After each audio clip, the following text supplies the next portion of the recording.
Intelligent Ramblings with your host, Bill Lofton. Co-hosted by Gary Glenn and William Howington with help from John Coleman. At this point, Trump isn't even trying to hide his awfulness. His critics accuse him of being a wannabe dictator, so what does he do? He sits down with Hungarian dictator and elephant seal barking for a trout. Viktor Orban. Orban went down to Mar-a-Lago on Friday for an official fake state visit with the not president. Orban's a bad guy. In the last decade, he has weakened the institutions of democracy, eroded the legal system, and eliminated effective opposition. John Kelly, in private, how do I put this delicately? Trump loves Hitler. In fact, Trump told Kelly, well, Hitler did some good things. Kelly bravely asked Trump which good things Hitler did, and Trump responded, well, Hitler rebuilt the economy.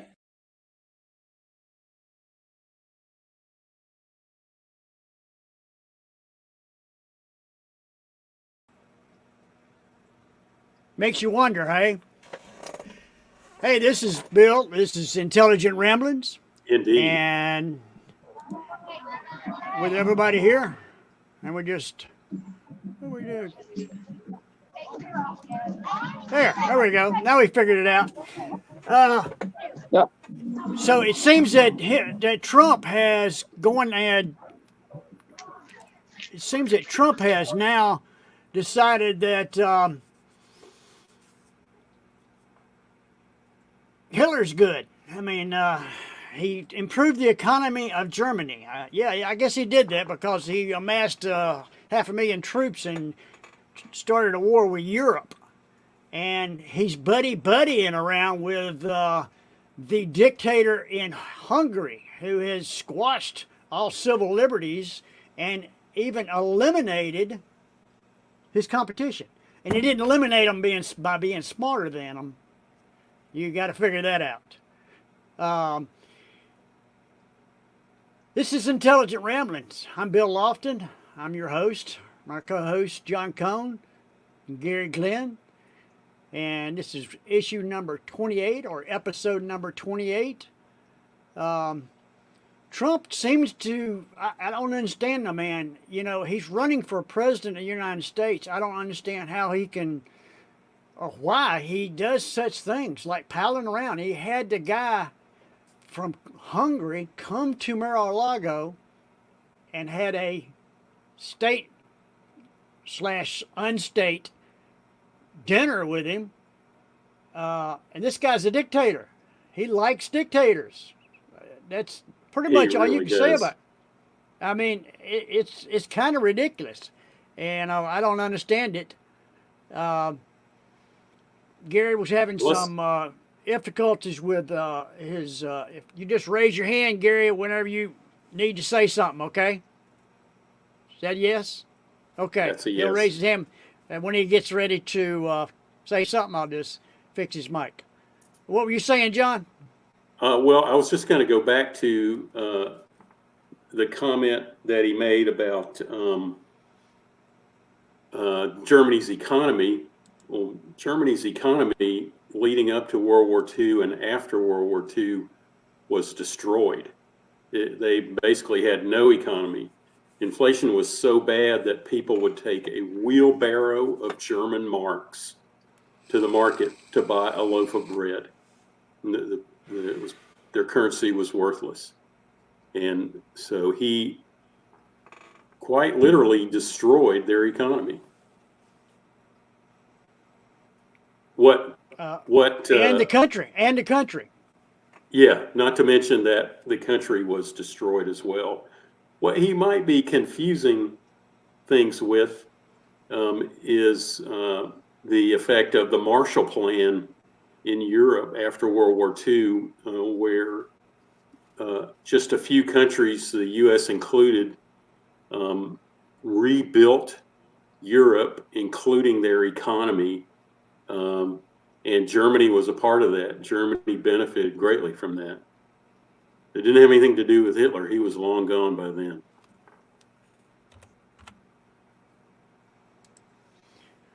Well, speaking of Mr. Trump, one other thing I wanted to bring up about some of his remarks that should be embarrassing him But I'm sure it's embarrassing some of the Republicans that have some kind of morals. Not to mention the fact that he made fun of President Biden's stutter. I mean, could you imagine that? Well, it goes right back to his in his campaign where he in 2016, where he made fun of the journalist who was disabled, and Yeah. he was obviously, it was obvious, you could see it in his hands and arms. He couldn't gesture normally, and so he decided he did a little like imitation of this person's disability, thought it was funny, you know, ha ha ha. I don't know. It just it boggles the mind. It does boggle the mind. Gary, you got anything to say about all this? Gary's live Sure. on It's live on location, so yeah, watching my grandson scrimmage baseball. He's 1 out of 2 right now with a single and an RBI. Yeah, well, it's typical. It's typical Trump behavior. It's the playground bully, you know, making fun of people and giving them cute nicknames and things like that. Personally, I think the actors worn a bit thin, and if he had refrained from some of that, he'd probably still be president. But he won't. It's not in his nature. I agree. Well, also, as long as we're talking about Dear Donald, in Fulton County, Georgia, Trump now faces 10 felony charges instead of 13. They dropped, I think those numbers are right. It might have been 7 felony charges. I know he's got 10 felony charges, and they dropped, I thought, 6. So that math doesn't add up. But anyway, Judge Scott McAbee quashed counts 2, 5, 6, 23, 28, and 38, which equals 6, all of which focus on the alleged efforts by the defendants to solicit public officials. And there's a little addendum to that news, which is what he said was there wasn't enough detail in the indictments to justify pursuing those counts. But if the prosecution comes back with more details or can prove legally why they should be included, they can do that. So they may or may not have gone away permanently. Yeah, they can come back and re-indict him. That was the specific they left out. They could return to grand jury and bring a new indictment that is more specific on the charges. Yes. 14 and the other Trump and the other 14 remaining co-defendants in the case are still facing charges of racketeering and other crimes. So racketeering, the RICO Act, that's what they got. What was the mobster in? Well, they got. That's what they got. A couple mobsters. The most famous one being, my brain just stopped working. Gary, who is that mobster? John Gotti, Al Capone. Yeah, they got John Gotti and Al Capone on RICO statutes. That's how they finally got them. Well, they're going to try to do the same thing with Dear Donald. Well, we're in uncharted waters here. What do you do? You know, after the latest round of voting, the primaries, you know, Biden will be the Democratic nominee and Trump will be the Republican nominee. What are you going to do if they indict the guy and put him on trial? Thank you, Aaron. My brain just went. I mean, it does that. That's what happens when you get old. Out of the 19 people originally indicted, I think it was 4 of them have pleaded guilty after reaching deals with the prosecution. So you know that that's going to be something that's going to be preying on Donald's mind is the fact that, well, 4 of them have already pled out and they're out of it. What kind of information did they get from those 4 people that Donald don't know about? There's only one way to find out, and that's to have a trial. And hi, Aaron. Good to see you out here. Thanks for joining us. And that may happen. What do you do with your nominee if he's tried and convicted? Again, uncharted waters. It really is. Nothing like this has happened in the history of our country. No. Nothing even resembling this has happened in our country. Nope. That is legally a really interesting thing because we're setting precedent where there's a lot of open questions in the law about this kind of activity.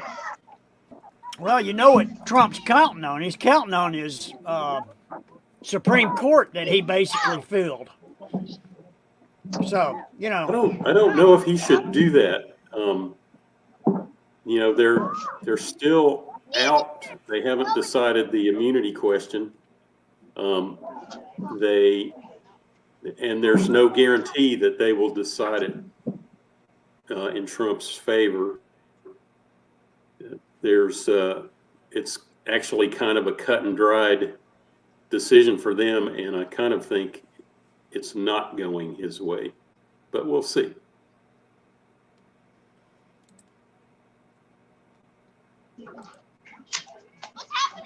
Gary, what do you say on that?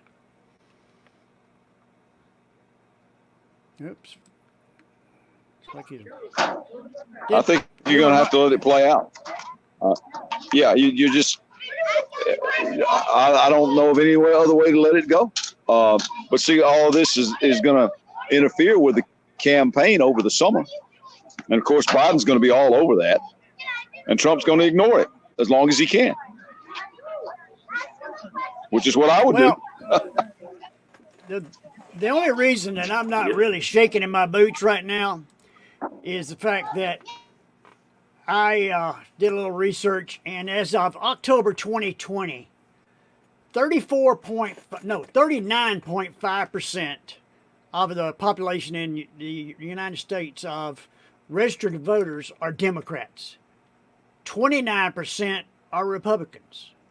They can have some shifting here and there, but the magic number is 28.3%. That's independents. And the independents are like, no, we don't need anything to do with him. So I'm not really worried about Trump this year. I mean, he can talk all the talk he wants and do what they want, but I don't even think it's going to be a close election because it's between the fact that he's going to court every other day and one of them's going to get him. I think Georgia's still going to get him. And yeah, whether or not he'll ever go sit in jail, I don't know about that. But I do know somebody's going to get him on a felony. And when they get him on a felony, then we got him. Yeah, I think. And don't forget that, you know, this. You can win a popular vote and not win the election. It's all down to the electoral votes, and how that's spread out, and what states those will come out of. And some of those states are probably the states that he's facing charges in. Yeah, they definitely are.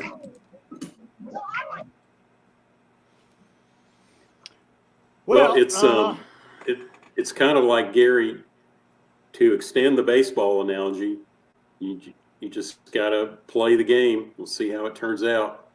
It's going to be interesting. Well, one of the things that gets me is the fact that one of the things that they, one of the charges they dropped was because that it wasn't specific enough. And one of them was when he was trying to convince Brad Raffensperger, Secretary of State of Georgia, that he needed votes. And they said they couldn't really prove that. Well, I don't understand that because of this recording that we're fixing to listen to. won this election in Georgia based on all of this. And there's nothing wrong with saying that, Brad. You know, I mean, having a correct, the people of Georgia are angry. And these numbers are going to be repeated on Monday night, along with others that we're going to have by that time, which are much more substantial even. And the people of Georgia are angry. The people of the country are angry. And there's nothing wrong with saying that, you know, that you've recalculated. Well, Mr. President, the challenge that you have is the data you have is wrong. Now, do you think it's possible that they shredded ballots in Fulton County? Because that's what the rumor is. And also that Dominion took out machines. No. That Dominion is really moving fast to get rid of their machinery. Do you know anything about that? No. Because that's illegal. This is Ryan, Germany. No, Dominion has not moved any machinery out of Fulton County. We're having. Well, but have they moved? Have they moved the inner parts of the machines and replaced them with other parts? No. You sure, Ryan? I'm sure. You should want to have an accurate election. And you're a Republican. We believe that we do have an accurate election. No, I know you don't. No, you don't. You don't have. Not even close. You're off by hundreds of thousands of votes. You know what they did, and you're not reporting it. That's a criminal offense.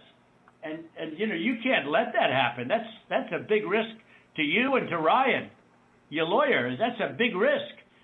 But they are shredding ballots, in my opinion, based on what I've heard, and they are removing machinery, and they're moving it as fast as they can, both of which are criminal fines, and you can't let it happen, and you are letting it happen. I'm notifying you that you're letting it happen.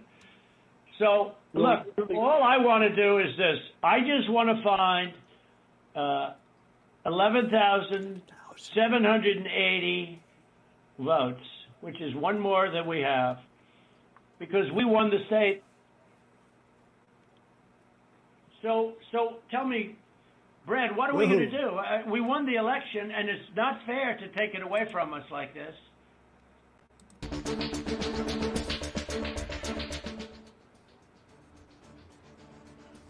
Well, there you have it, folks. All I need is 11,780 votes. That's pretty cut and dry to me. I mean, Yeah. And he's badgering the guy. He badgered the guy. Oh no! Well, I think you're wrong. Aaron, who do you gentlemen think will run if he is tried by a jury of his peers before election? Haley. Yeah, Nikki Haley's in the best position to do that. That's why she suspended her run for president, and she didn't stop it. She suspended it. She's waiting for him to go to jail. And I would have no problem voting for Nikki Haley in a heartbeat. I would vote for her right now. If it was election was Biden versus Nikki Haley, I would vote for Nikki Haley. I'd vote Republican because I like her that much. I think she's an outstanding candidate. And I'm an independent. So my vote could go either way, So, in your answer, that's your answer. And let's see. They already showed in court how Dominion machine can be hacked. Any machine can be hacked. I could hack this computer. I could hack your computer if I really, really, really, really wanted to. I have that knowledge. But, I mean, obviously it can be hacked. Everybody knows that. You can hack anything. Nobody ever drops out. They all suspend their election campaigns. Yeah, well, she suspended her election campaign so she would still be in the public eye and maybe make some appearances, and still dog Trump and come around the backyard, and when the time comes, they're going to need somebody. Claim Dominion computers were unable. Well, let me jump in here for a second, Bill. I have an educated opinion about this, and this is a talking point. It's not an actual fact. When the Dominion voting machines are in use in an election, they're air gapped from the network. And when you vote, when you insert the little card into the voting machine and make your choices, there's no access for anybody on the outside to get into that machine. Then you print out your ballot totally separate from the machine and hand it to the person who drops it in the ballot box to be counted later. Also counted offline, air gapped. It's really, really hard to hack a Dominion voting machine. You have to have somebody on the inside who has admin access to the machine. They have to go to the voting machine, physically go to it to hack it. So, no, talking point, let's move on. Aaron, you're very welcome on the feedback. And Jay Johnson, there you have your answer. Unhackable. Maybe I was wrong. I admit it. It does happen. I was wrong. Wait, what day is it today? Yeah, I know. I remember 1984 I was wrong about something. I can't remember what it was, but or something like that. Gary, anything, Gary? Yeah, I don't think the Democrats are smart enough to have stolen the election like that. This election has been so probed and so looked at by both sides, by the Republicans and the Democrats. And we're not talking about a few dozen votes here and there. We're talking about thousands. Are you going to sit there and tell me that thousands of votes were forfeited or forged or somehow done that nationwide? I don't believe it. I just don't think they're smart enough to do that. Well, he wasn't finished talking. The scale it would take to pull off something that huge is amazing, and I don't give them that much credit.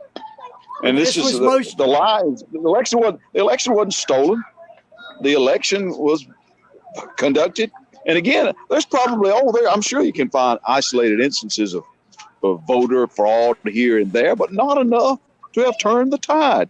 So you just need to get over that. If he'd have been gracious enough to say, okay, that's it, we got our butts kicked this time. It's we all wrestle, guys. Sometimes it's your day, sometimes it's the other guy's day.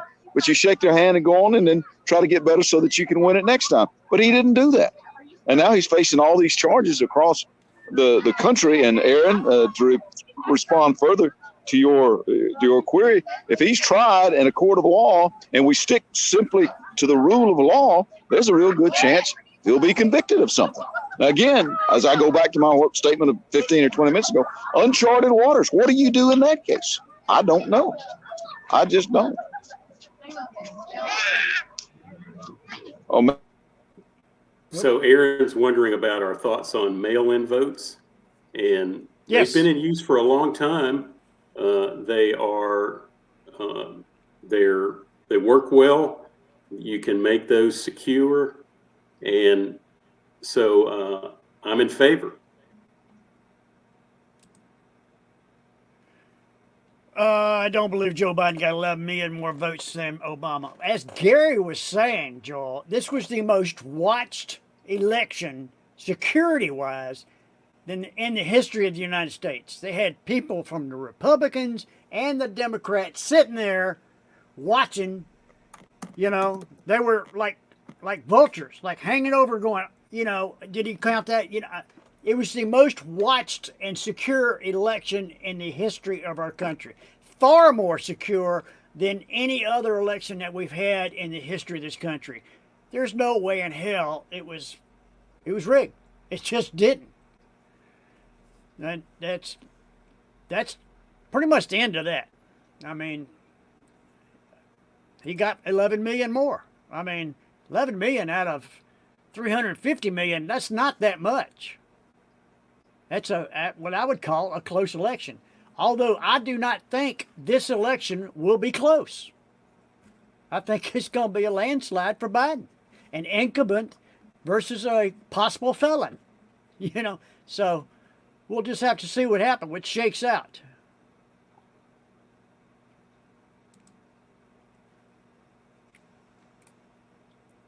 Somebody agrees with you, John. They must be kin to you. They must be. And it's somewhat like the hanging Chad. Yeah, that goes back, good comment. That goes back to kind of what Gary was talking about, where you have the popular vote, but it's the Electoral College that actually puts the president like over the line and winner wins the election.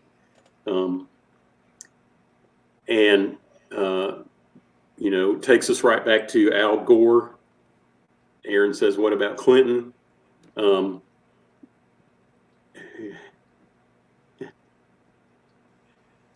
the other thing that's happening here that Mr. Johnson may not be aware of is demographics. So things changed a lot during the years between Obama's last election and Biden's campaign in 2020, including more younger voters who mostly vote Democratic, more Latino voters who actually are pretty closely divided, conservative to Republican, but add it all together, and Joe had, 11 million more votes than, let me see if my math is right, in 2022 than did Obama in his last campaign, and beat in the popular vote President Trump by 7 or 8 million votes. So there's a lot of things leaning Biden's way in this campaign, and they were also leaning his way in the 2020 campaign. And once again, even with President Obama, that was the independents. He took the independents, and that's almost a third of the country we're not Democrats and we're not Republicans. We're independents. We don't care either way. We'll vote for the person. Like I said, if the election was today, I'd be voting for Nikki Haley. I'd vote for Biden. If the election was 2 weeks from now and Trump was out for some reason, then I'd be voting for Nikki Haley. So I won't nail down my vote until, I see who's actually going to be running, because as old as those two white guys are, one of them's liable to have a heart attack or have a stroke or something like that before the damn election. So why are we even worried about it so much? Why can't we get some young blood in there? I'm so sick of the old people running our country that have no connection to the people. None. They don't have any connection to me. They don't know what I go through. They don't know what it's like to live paycheck to paycheck. Not that I do, but I'm just saying, they don't know how. I did live paycheck to paycheck for many years upon years. But,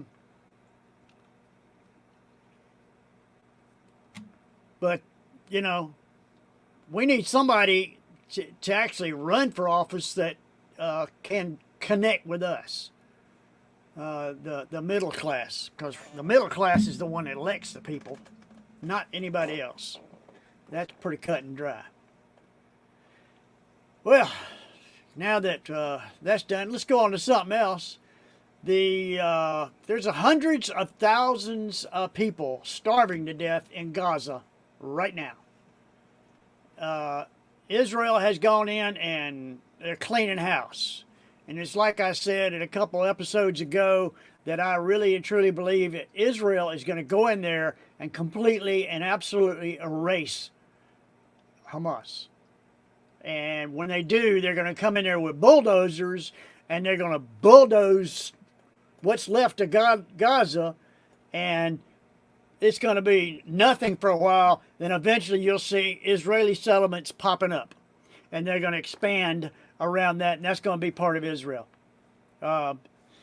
That's what I believe is going to happen there. But nonetheless, whether I think what Israel's doing right or not, hundreds of thousands of people are starving to death. An aid ship loaded with some 200 tons of food is sailing to Gaza. It's a pilot program for the opening of a sea corridor to the territory where the Israel-Hamas war has driven hundreds of thousands of Palestinians to the brink of starvation. And it's not the Palestinians' fault. It is horrible what's going on there. And we need to do something. The world needs to do something. We need to do what we're doing. Well, dropping in loads of stuff isn't working. The strong get that and they take it and they divide it up to whoever they want. But the weak are the ones that need it the worst aren't getting anything. So we've come up with this where we're going to put basically a pier out there, and they're going to pull a big ship up, and they're going to ferry off of that ship with a smaller boat to that pier, and then put it on trucks, and then take it out. And they can feed a lot more people that way, and get it more spread out instead of just dropping it everywhere, which never did work.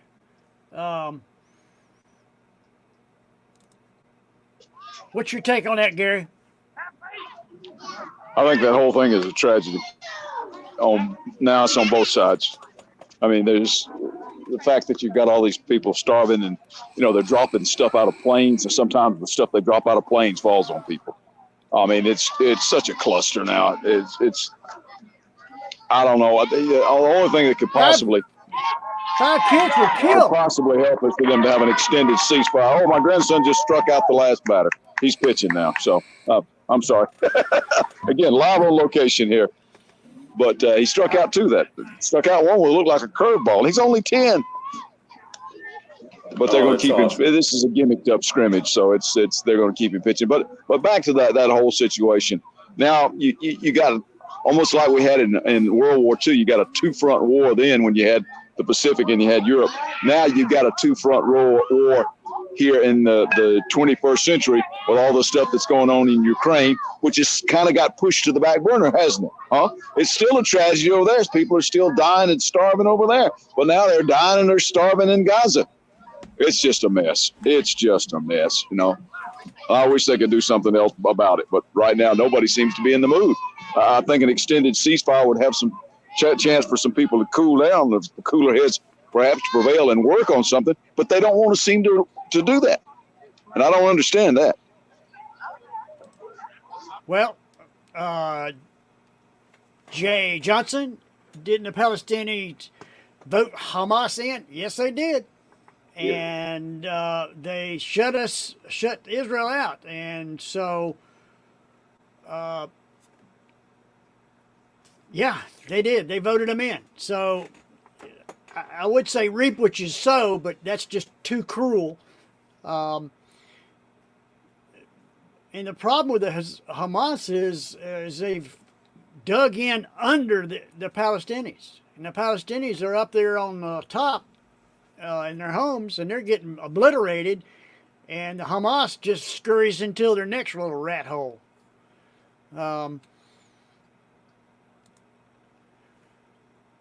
Drone drops. You would need too many drones. It would take hundreds and hundreds of drones to be able to drop stuff in. Yeah, could it land a little bit better? Absolutely. I read or saw somewhere where 5 children were killed. 5 Palestinian children were killed by one of those drops, one of those huge things of food coming down, landed on those kids. You know, I mean, they're thinking, "No, I got it made now. I finally got food," and boom, took out 5 of them. Wind might have shifted right when it got to them, or you can't really tell. But they don't have enough sense. They're kids. They don't have enough sense to stay out of the way until it hits the ground, and they're just hovering up under it, and it dropped right on top of them. So as far as drone drops go, I think that would be, it would work if you had all the drones you wanted, but you don't. That's the problem.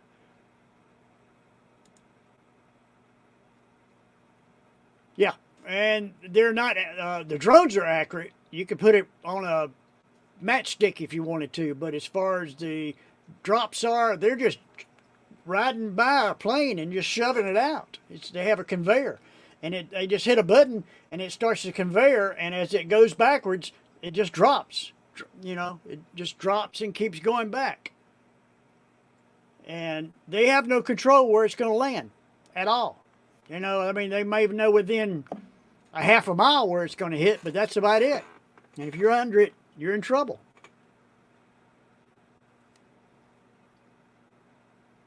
Well, it seems that Putin's warning that Russia is ready to use nuclear weapons and its sovereignty is threatened again. I think it's just a preamble to Putin actually using nukes in Ukraine, and he's trying to set it up. We all know that.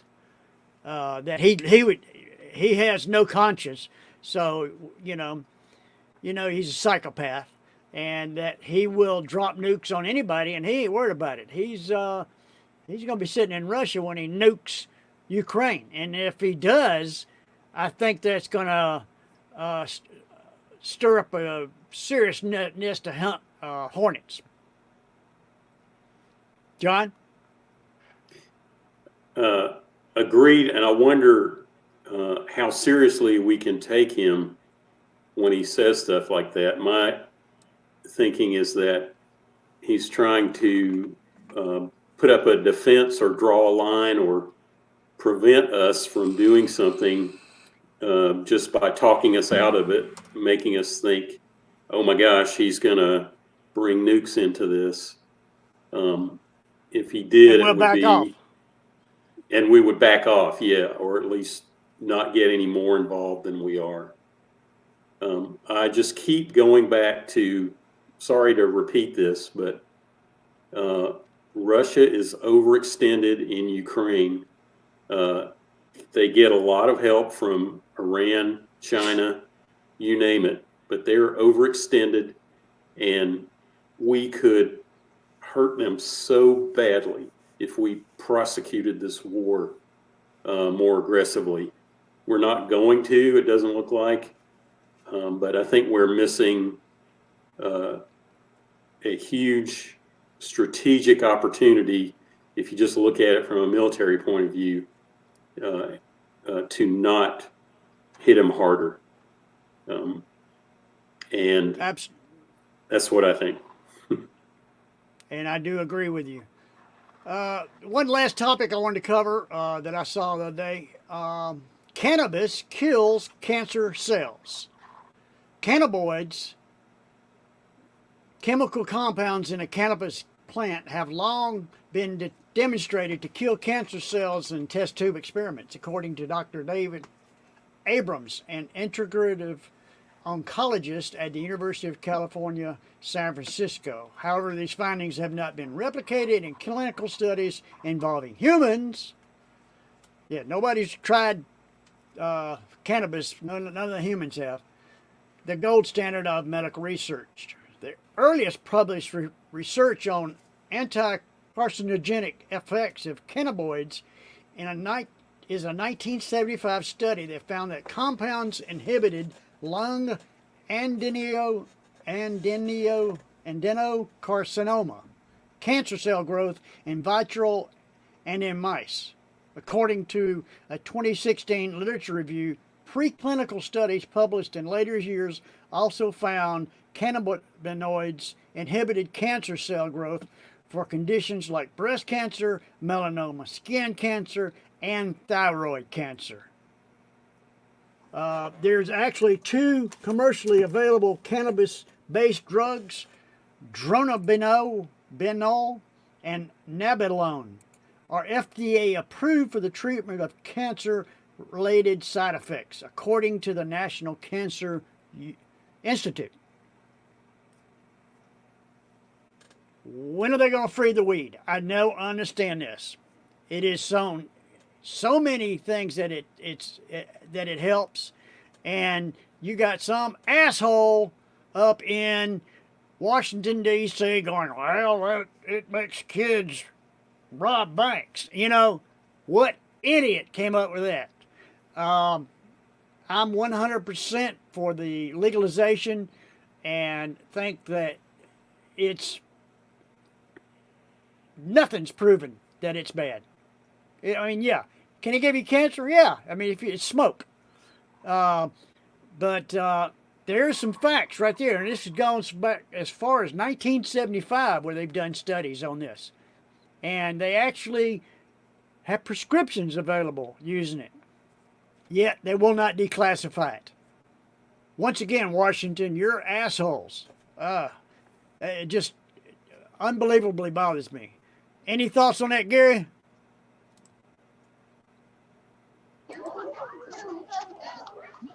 Yeah, I've got some thoughts on that.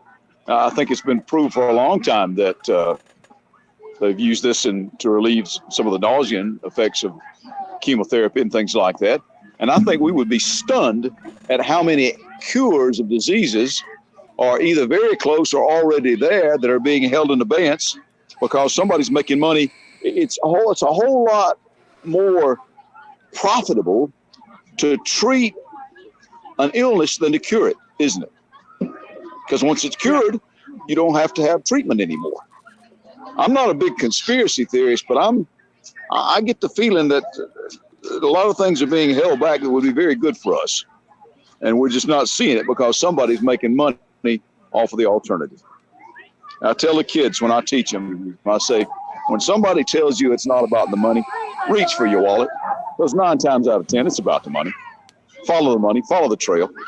And I'm for anything that's going to help folks. Drugs are for sick people, right? Yeah. That's what you take them for. To try and get well. All right, well, let's go to the next segment of our show.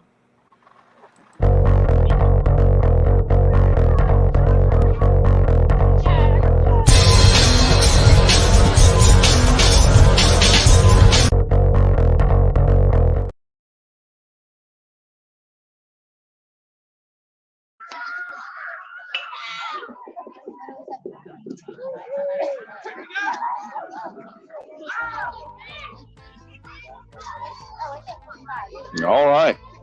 You know, I was going to do something else, but since I'm live on location, I don't know if you can see behind me or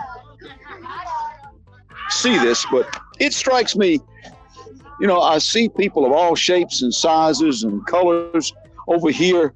To my left over here, there is a varsity baseball game going on right here. There's a kids baseball scrimmage going on. These kids are, 9, 10, maybe 11 years old, things like this. Folks, this is America. Nobody cares out here if you're a Republican or a Democrat, and they don't care what political affiliation you hold. They're just watching kids play ball. You know what? For the most part here, I see good sportsmanship going on. Now, the thing that helps this out is the fact that you get so many people involved. The thing that hurts it is the people that either get involved in coaching or spectators that think they're the next incarnation of Vince Lombardi or somebody like that. Keep in mind, these umpires don't make much. They're out here doing it because they love the kids. And by the way, there's a big shortage now. William Howington will tell you this. There's a big shortage of anybody wanting to officiate anymore because they don't want the grief. Come on, folks. This is a game. It's a time for these kids to have some fun and to learn the lessons that organized athletics teaches you, which is about teamwork. It's not all about me. It's about mutual respect. It's about helping out the guy, getting the guy up when he's down. Encourage if he strikes out. You get on him in a good way. Tell him, that's all right, man, you got another chance. This is what America is about. This is what built this country. These good, hardworking people out here watching their kids play ball. And I'm watching them score, and the joy out here is palpable. I wish you could be here. That's my time. My time out. Thanks for yours. I'm Gary Glenn. This webcast is brought to you by William Lofton Photography. They can be found at williamlofton.com. Offering event residential portraiture at williamlofton.com.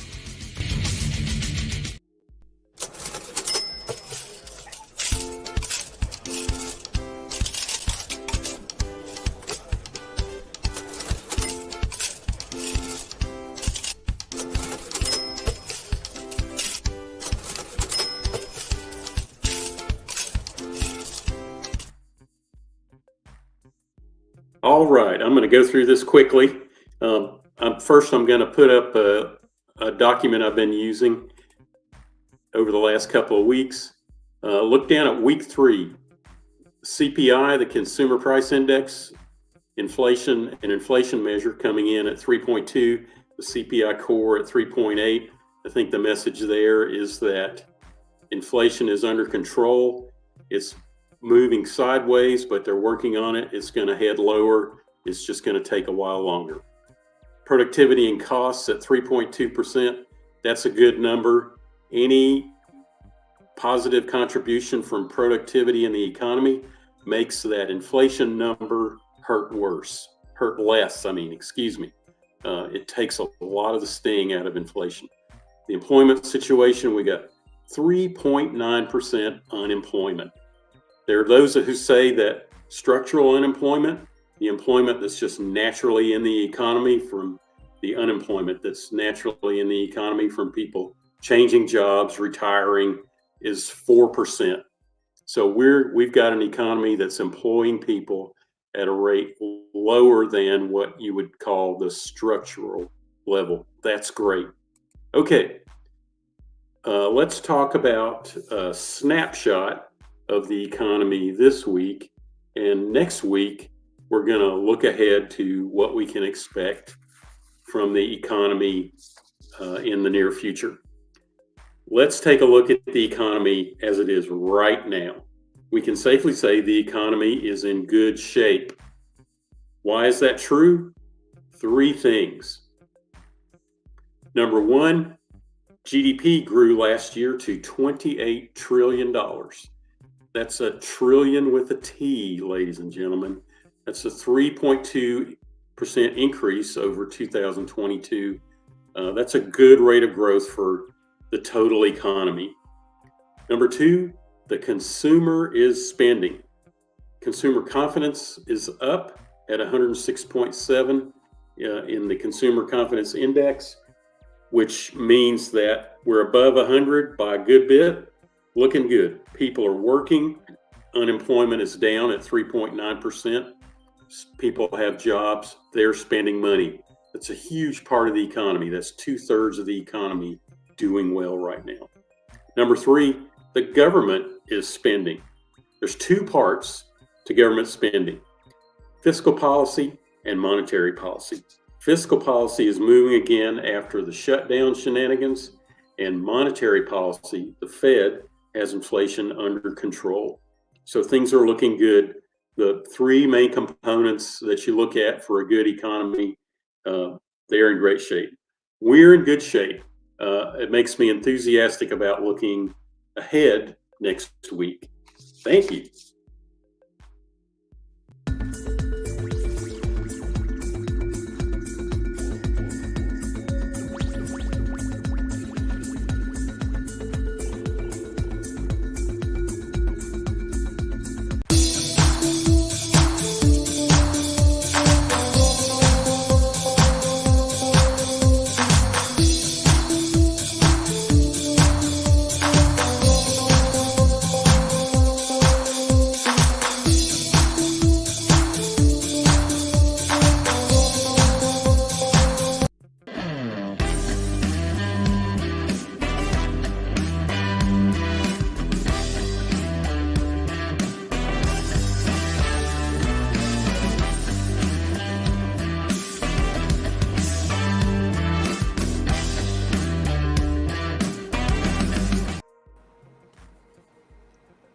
Well, those are not in line at all. Try this. Nope, nope, nope. Somehow I got those out of line.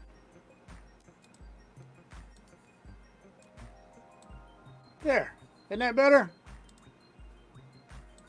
That looks a little better. There we go. There. There we go. Okay. Bill Lofton, and this is 3 minutes to talk with me, Bill Lofton, with my interview I do weekly. And tonight we're going to talk with Mr. John Cone. How about that? Took us a lot to get him here. This guy's expensive. Anyway, John, what attracted you to economics? Well, You got 1 minute. Go. I first got really interested in it when I was in college. I majored in finance, and you can say that microeconomics is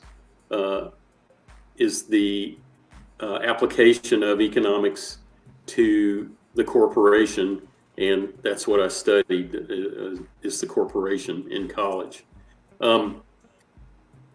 To get a degree in finance, you have to go through at least 2 economics courses, and so while I was doing that, I just got really interested in that field. Okay. Well, what is the outlook for the near future, economically speaking? Well, without giving too many things away, I'd say it looks pretty good right now. The stock market, if you just look at the stock market, it's doing well.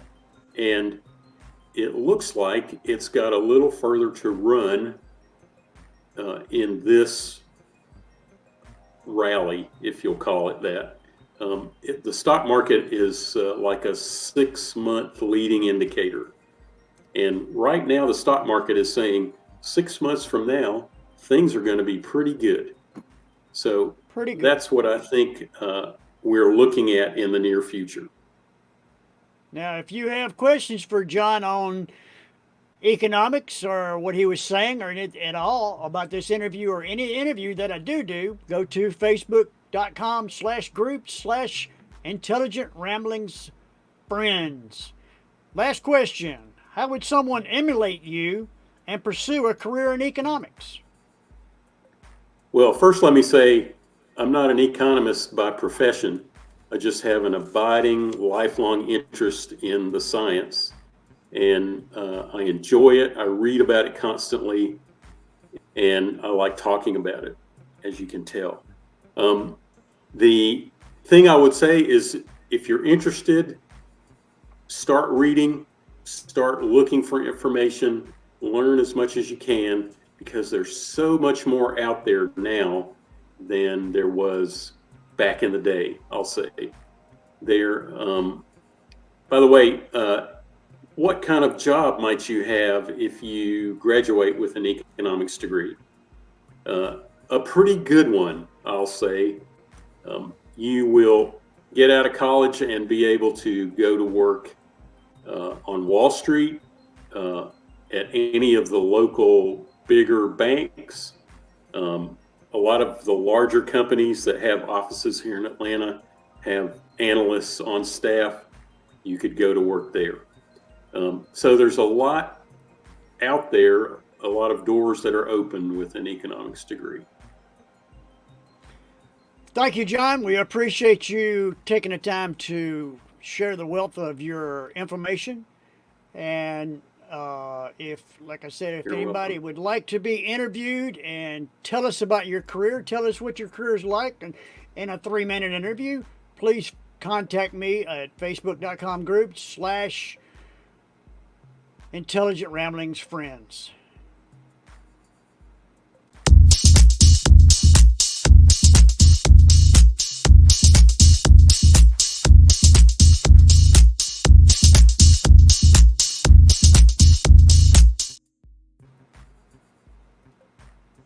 Well, here we are, finished remarks.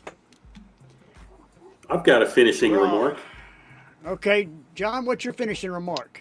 I thought Gary's bit this evening was one of the best. It was, It was from the heart, no doubt about that. yeah, absolutely. And it just captured a lot of things that there is to love about this country and baseball.